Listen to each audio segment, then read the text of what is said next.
ოზურგეთის მუნიციპალიტეტის სოფელ კონჭკაჩი ღვთისმშობლის შობის სახელობის ეკლესია გაიხსნა. დღეს ტაძარი მეუფე იოსებმა აკურთხა და პირველი სადღესასწაულო წირვა ლოცვა ახავლინა. დილის 8 საათიდან სოფელ კონჭკათის მოსახლეობა სასაფლაოს ტერიტორიაზე შეიკრიბა.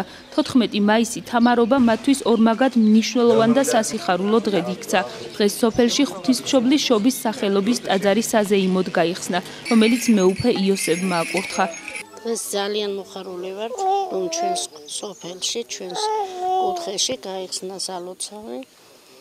ღმერთი ჩვენს გვერდით არის და ვეცდებით, რომ ყველა ღვთის მოყვარული და მოშიში გავხდეთ. ძალიან დიდი დღესასწაულია სოფელ კონჭკათში, ძალიან დიდი მადლი გადმოვიდა. ღმერთმა დალოცოს ყველა მართლმადიდებელი. ტაძრის მშენებლობას საფუძველი განსვენებული კახაბერ ტუღუშის მამამ, სოსო ტუღუშმა შვილის სულის საცხონებლად და იმ დიდი მადლისათვის, რაც ტაძრის აგებას ახლავს, პატრიარქისა და მიტროპოლიტ იოსების ლოცვა კურთხევით ჩაუყარა.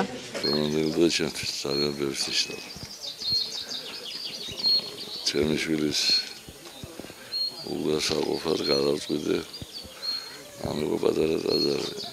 დავიწყე ძალიან ესე სალოცავის სახით, მაგრამ უზენდეს დემონეტარესის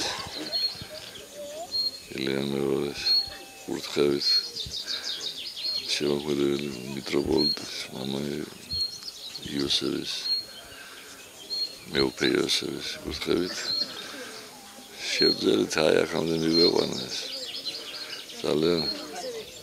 ძალიან გახარებული ვარ, რომ აი სოფელი ეზიარა ტაძარი, რომელიც 2013 წელს გაიხსნა, კიდევ ერთი წმინდა ძეგლია, რომელიც გურიაში აიგო და შთამომავლობას ისტორიად გადაეცემა.